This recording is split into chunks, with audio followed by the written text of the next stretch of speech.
Tory party has enough. Boris in despair as scientists evidenced upcoming downfall of Conservative. The Tory party has seen a build-up of complacency and sleaze since they took power over a decade ago, mirroring their downfall in the 90s. Boris Johnson faced a tumultuous December in which he and members of his party were dogged by allegations that they had broken coronavirus rules a year earlier by holding a Christmas party. Mr. Johnson vehemently denied the reports, yet the new year has seen further claims made against the Prime Minister. Yesterday Mr. Johnson was accused of failing to self-isolate last January despite coming into close contact with a Downing Street videographer who tested positive. Sources claim that the number 10 aide stood close to Mr. Johnson as the Prime Minister recorded his New Year message. Though other colleagues in the room were subsequently asked to self-isolate, the Prime Minister was not among them. Just 5 days later the country entered its third national lockdown. Mr. Evans, who is a political scientist and sociology of politics professor at the University of Oxford, claimed that the Conservative Party had seen a build-up of complacency since they took power in 2010. Back in the 90s, John Major, a very safe pair of hands, was leading a party that was riddled with sleaze and all sorts of people were doing dodgy things. That did cost them eventually. That happened because they had been in power since 1979 and the big risk with this current party is that they're in the same scenario. They've been in power for 11 years now.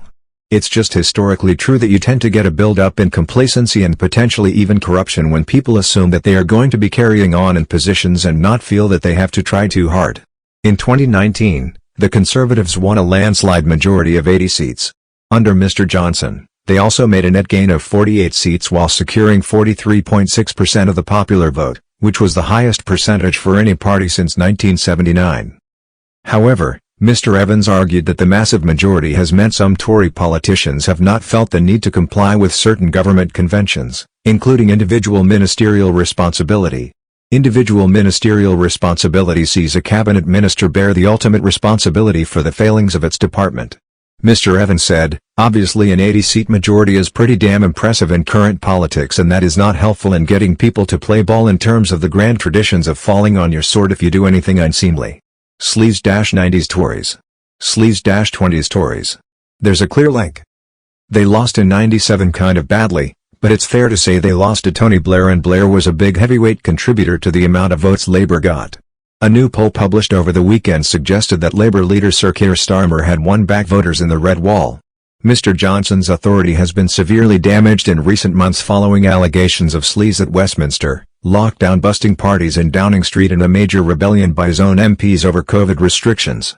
The series of setbacks has hit the Tories in the polls, with a survey for Opinium last week showing Labour now has a 7-point lead over the Conservatives.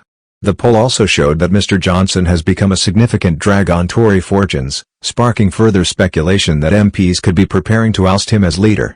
One of the triggers for a leadership challenge could be this May's local elections in London which, according to the Tory parent political analyst Lord Hayward, could see the Conservatives surrender 4 of its 7 councils in the capital. Crucial to the London elections on May 5 will be the result in Wandsworth, which has been Tory-run since 1978. Lord Hayward says that based on current polling, the borough is almost certain to be taken by Labour. The same could also happen in Westminster, another London borough seen as totemic for Conservatives. The psychological blow of losing those 2 would be quite substantial, he said, adding that the Tories were also facing serious challenges in Barnet and possibly Hillingdon.